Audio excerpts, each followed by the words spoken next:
نحمده ونصلي على رسوله الكريم أما بعد وعن أم المؤمنين أم عبد الله عائشة رضي الله عنها قالت قال رسول الله صلى الله عليه وسلم يغزو جيش الكعبة فإذا كانوا بيداء من الأرض يخسف بأولهم وآخرهم قالت قلت يا رسول الله كيف يخسف بأولهم وآخرهم وفيهم أسواقهم ومن ليس منهم قال يخسف بأولهم وآخرهم ثم يبعثون على نیاتهم۔ ترجمہ: حضرت ام المؤمنین عائشہ رضی اللہ عنہا سے روایت ہے کہ رسول اللہ صلی اللہ علیہ وسلم نے فرمایا، قیامت کے قریب ایک فوج کعبے پر حملہ کرے گی۔ جب وہ بیدا میں پہنچے گی تو انہیں اول سے آخر تک زمین میں دھسا دیا جائے گا۔ حضرت عائشہ رضی اللہ تعالی عنہا نے عرض کیا، یا رسول اللہ، انہیں اول سے آخر تک کیوں دھسایا جائے گا، جبکہ ان میں تاجر بھی ہوں گے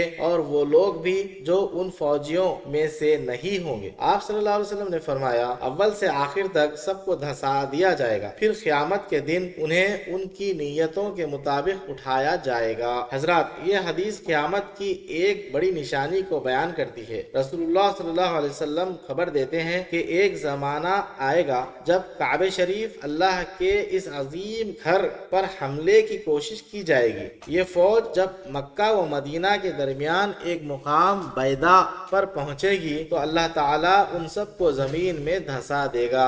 حضرت عائشہ رضی اللہ عنہا نے سوال کیا کہ یا رسول اللہ، اس لشکر میں تو ہر کوئی جنگی مزاج کا نہیں ہوگا، کچھ تاجر بھی ہوں گے، کچھ بیچارے عام مسافر بھی شامل ہوں گے، ایسے سب کے ساتھ کیوں ہوگا؟ نبی صلی اللہ علیہ وسلم نے فرمایا، سب کو زمین نگل لے گی، مگر قیامت کے دن اللہ تعالیٰ ان کو ان کی نیت کے مطابق اٹھائے گا۔ اس سے ہمیں ایک بہت بڑی حقیقت معلوم ہوتی ہے کہ اللہ کے یہاں اصل اعتبار نیت کا ہے۔ جو برے مقصد کے ساتھ لشکر میں ہوگا وہ عذاب کا مستحق ہوگا، اور جو مجبوراً یا کسی اور سبب سے وہاں پھنس گیا، قیامت کے دن اس کی نیت کے مطابق فیصلہ ہوگا۔ علماء نے فرمایا کہ یہ واقعہ دراصل ظالموں کے لیے عبرت ہے۔ اللہ تعالیٰ اپنے گھر کعبے کی حفاظت کرنے والا ہے، جیسا کہ ابراہہ کے واقعے میں بھی اس نے اپنے گھر کی حفاظت کی تھی۔ یہ حدیث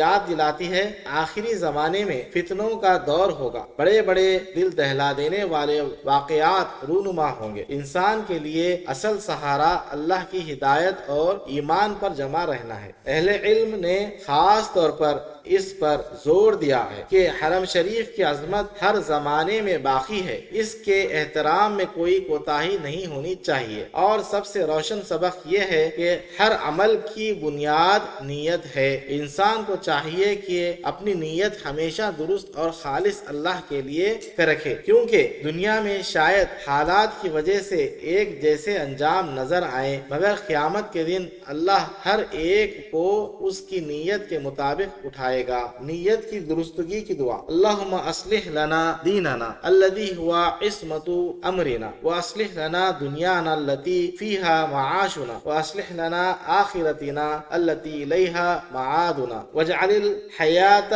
زیادة لنا فی کل خیر واجعل الموت راحة لنا من کل شر۔ رواہ مسلم۔ اے اللہ، ہمارے دین کو درست فرما جو ہمارے معاملات کا محاذ ہے، جو ہمارے معاملات کا محافظ ہے، اور ہمارے لیے ہماری دنیا کو درست فرما جس میں ہماری معاش ہے، اور ہماری آخرت کو سنوار دے جس کی طرف ہمارا لوٹنا ہے، اور ہماری زندگی کو ہر خیر میں اضافہ بنا دے، اور موت کو ہمارے لیے ہر برائی سے راحت کا ذریعہ بنا دے۔